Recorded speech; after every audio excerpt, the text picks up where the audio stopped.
Pour les Bills, faudrait-tu que je commence en brisant une table?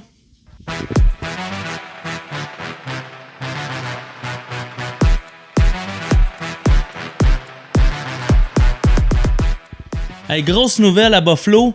Stefon Diggs s'amène en renfort à Josh Allen. Ça va faire du bien au squad de receveurs, ça. Les Bills ont échangé pour Diggs et un 7e choix de 2020. Leur premier choix de 2020, qui est le 22e au total, donc assez tard, en plus d'un 5 et d'un 6e choix de cette année et un 4e choix de 2021. Bref, ils ont donné beaucoup pour Stefon Diggs, mais Stefon Diggs va redonner beaucoup aux Bills qui en ont vraiment besoin. Par contre, ça vient avec une attitude de diva. On le sait très bien. Là, tout le monde a entendu parler de Stefon Diggs dans ce off-season-ci avec son chandail des Cards pendant qu'il était encore avec les Vikings. Bref, tu sais qu'est-ce que tu as en lui. Tu sais que le talent, il est là. Son problème d'attitude, j'espère qu'il va être capable de le gérer. Parce que avec la classe de receveurs de cette année, 22e au total, peut-être qu'il a été capable d'avoir quelque chose de vraiment intéressant pour beaucoup moins cher monétairement. On s'entend que Diggs à 12 millions par année, c'est pas donné. Mais il performe pour chacun de ses dollars, c'est certain. Ensuite, une signature que j'aime vraiment pas au poste de corner, c'est Josh Norman. Et que lui, il a ralenti. 1 an, 6 millions par année, c'est quand même pas si mal, mais il va avoir de la difficulté à suivre la parade. Il nous l'a prouvé dans les 2 dernières années qu'il suivait plus du tout. Ils ont re-signé aussi AJ Gain, 1 an. Lui, je pense que c'est un peu plus de la profondeur, mais quand il vient qu'à jouer, il est vraiment productif, sauf qu'il est beaucoup blessé. T'sais, l'année passée, il était avec les Bills, il s'est blessé au camp d'entraînement.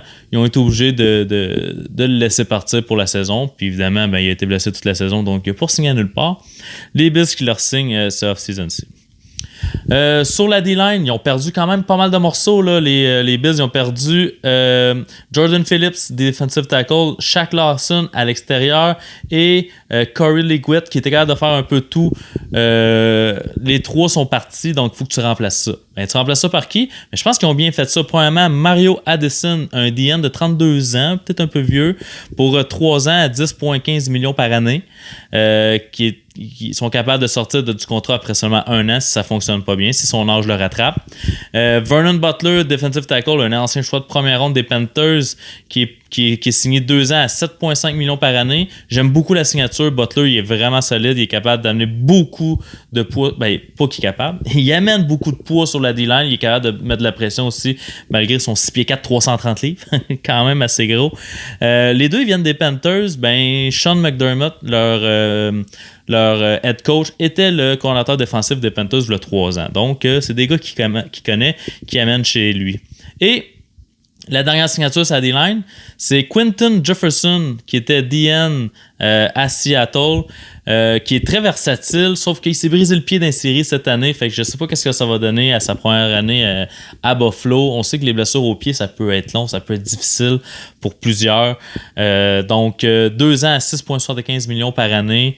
C'est quand même pas si cher payé pour un DN de qualité.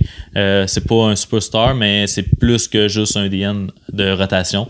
Donc, j'aime bien cette signature-là.